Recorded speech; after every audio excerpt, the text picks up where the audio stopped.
Hai, welcome to our video. Kami dari kelompok 3 di sini akan sedikit menjelaskan mengenai apa itu validasi metode pada suatu laboratorium. Validasi itu apa sih? Validasi merupakan suatu proses untuk mengonfirmasi kesesuaian persyaratan tertentu berdasarkan pemeriksaan dan pemberian bukti yang objektif.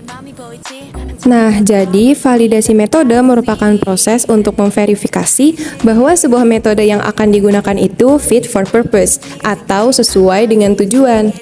Pada validasi metode dilakukan proses penetapan karakteristik kerja dan keterbatasan metode serta identifikasi pengaruh yang mampu merubah karakteristik pada metode tersebut.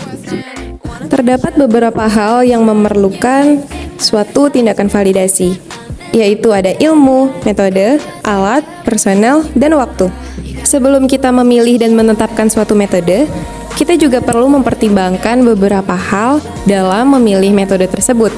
Yang pertama adalah kecocokan atau kesesuaian metode dengan tujuan dari penelitian kita. Lalu kemudian ada kepekaan dari metode tersebut, lalu kehadiran atau ketangguhan, kecepatan dan fleksibilitas, dan yang terakhir adalah keamanannya. Selanjutnya adalah karakteristik metode validasi, di mana saat kita menentukan sebuah metode yang akan digunakan ke depannya, harus dipastikan dahulu bahwa yang pertama, metode tersebut sudah sesuai dengan tujuannya, kemudian yang kedua, parameter mutu yang akan dilakukan sudah tersedia dengan lengkap, dan yang ketiga adalah batasan dari pengujian yang akan dilakukan atau sampai di titik mana metode itu diselesaikan.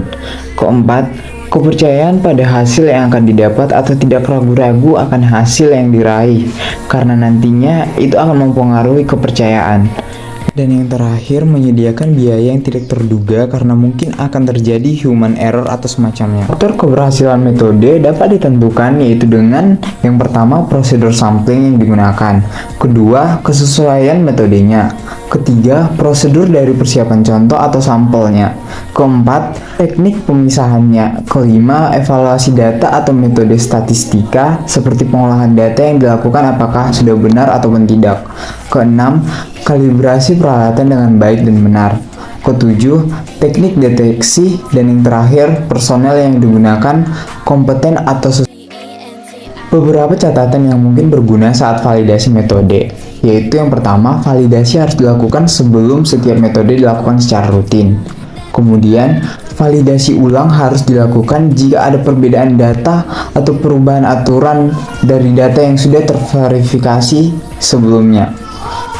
Kemudian terakhir, setiap metode yang didapat baik dari jurnal, perusahaan, atau pemerintah harus dilakukan validasi terlebih dahulu sebelum akan digunakan. Beberapa atribut validasi metode secara umum yaitu ada linearitas, yaitu menghasilkan respon secara linear dengan analit konsentrasi yang ada.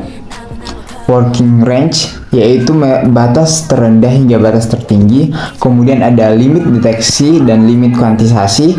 Kemudian ada presisi dan akurasi. Selanjutnya di sini ada akurasi. Menurut ISO, akurasi didefinisikan sebagai kesesuaian antara hasil analisis dengan nilai benar analit atau nilai acuan analit yang dapat diterima, yang mana bersifat akurat atau tepat. Kemudian, akurasi dapat ditentukan melalui berbagai cara, yaitu yang pertama, pemakaian CRM, perbandingan dengan metode lain, dan standar adisi. Selanjutnya, di sini ada presisi.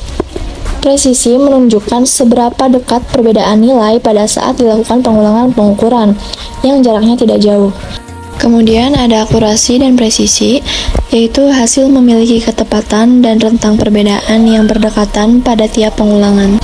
Kemudian di sini ada limit deteksi dan limit kuantisasi. Limit deteksi sendiri yaitu konsentrasi terendah dari analit dalam contoh yang dapat terdeteksi, tetapi tidak perlu terkuantisasi di bawah kondisi pengujian yang disepakati. Kemudian limit kuantisasi atau biasa disebut juga limit pelaporan merupakan konsentrasi terendah dari analit yang dapat ditentukan dengan tingkat presisi dan akurasi yang dapat diterima. Terima kasih.